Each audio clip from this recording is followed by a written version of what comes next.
message for today is about faith in God, Our beliefs are brought to life through love and compassion, for our neighbor. peace and kindness. It is our commitment to the 10 Commandments, The importance of marriage and the family. that we demonstrate our love for God. through sacrifice And prayer. And we heed the call. For charity, and social justice. Very inspiring. Thank you very much, Annette. Thank you so much.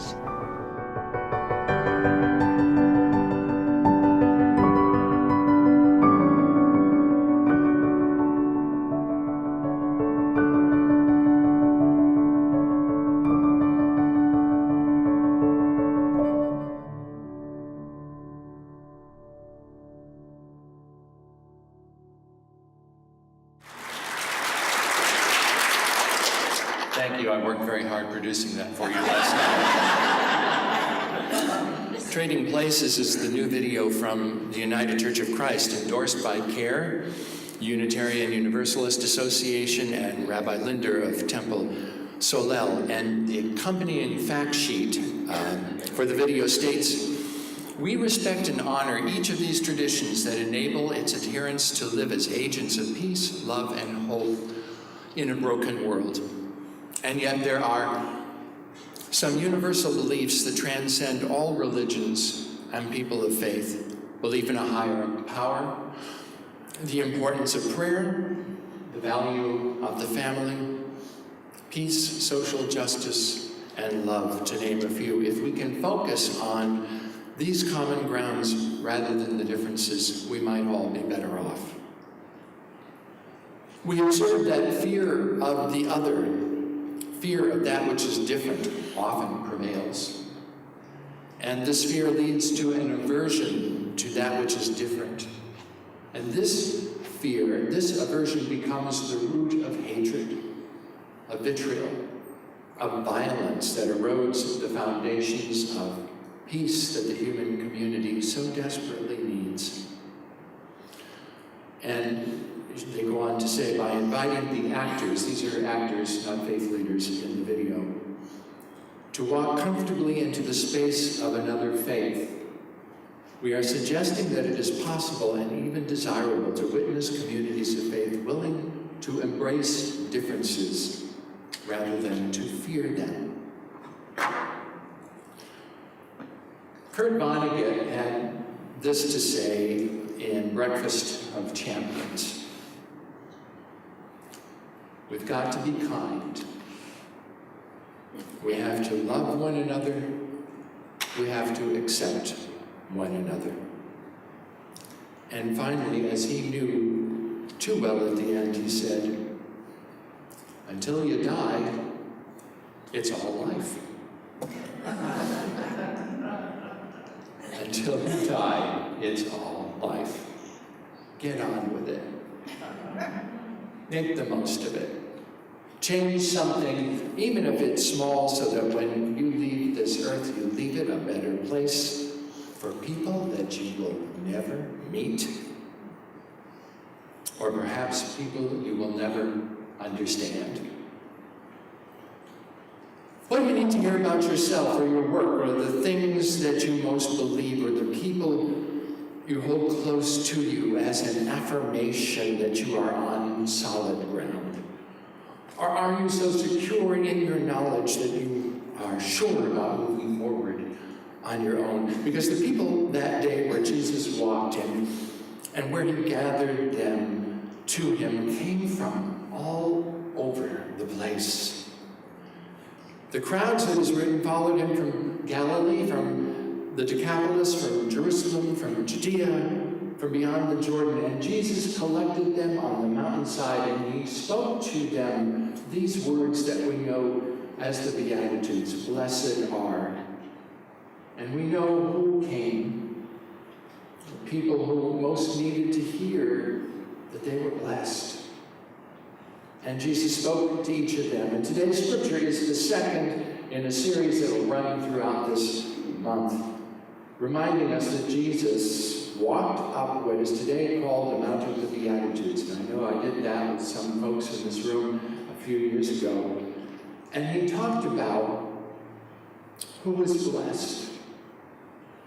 And he added that we who follow him are the salt of the earth and the light of the world. And he wasn't talking to Christians at that time, although he speaks to his followers today from this passage in a way that makes some rather good questions with regard to how we treat each other and those who are outside of our tradition these days. This is a difficult time in our country. It's a difficult time in our world for many people and for many reasons. We need salt and we need light in this world. And the crazy thing that we have to remind ourselves of is that God has already provided it, right in and through all of the people who are sitting all around us today. That you are loved and that you are blessed. You are already the salt of the earth. You are the light of this world, ready to shine and shining already. And that God is not done with you and not done with us yet. You will continue to bless each other through your prayers, through the marches, through the words, through the acts of kindness and caring, disciples that you are. I saw it at a hospital yesterday. I saw it at the Women's March last Saturday. Pope Francis called for greater compassion for refugees and marginalized people less than a week after the president ordered a temporary immigration ban from 7 predominantly Muslim countries. And I understand this ban would affect around 100,000 people, Muslims, immediately. Elaine Williams serves as an audience engagement associate at Sojourners magazine, which is a progressive evangelical group. And she had this to say in response to the president and Christians such as Franklin Graham and others who support efforts to limit the travel of Muslims. She says, I find myself wanting to ask, where is your Jesus in that? Show me how you reconcile your faith with your acquiescence to hatingness. Show me how you justify your stance in the light of the Jesus that we both follow. Where is Jesus in your support of a wall that keeps out our neighbors? Jesus taught the entire law is fulfilled in keeping this one command, love your neighbor as yourself.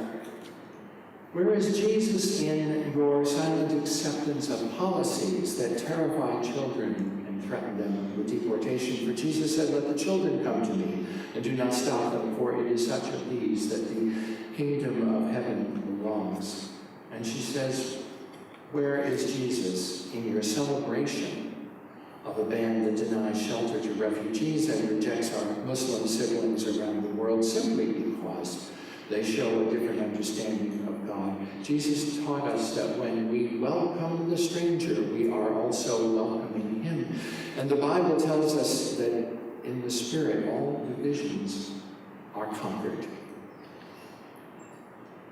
In part, Jesus' transforming preaching was informed by his own Jewish heritage and his faith, which teaches that hospitality should always be shown to the stranger in our midst, because we too were strangers once. And even when the human limits of Jesus' own prejudice compelled him to speak harshly to the Syrophoenician woman begging for food, she challenges him and he praises her faith and expands his own understanding of grace and inclusion.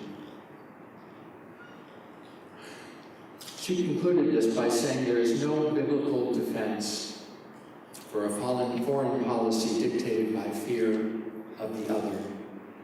It is the brokenness within us that leads us to fear of those who are different, and to fear that we do not have enough to give to others in need. But Jesus offers a challenge to those fears in the feeding of the 5,000. He rejects the myth of scarcity and uplifts the conviction that when all of us give freely, there will be enough in the effort to build a world founded on something stronger than every fear and every evil and every brokenness.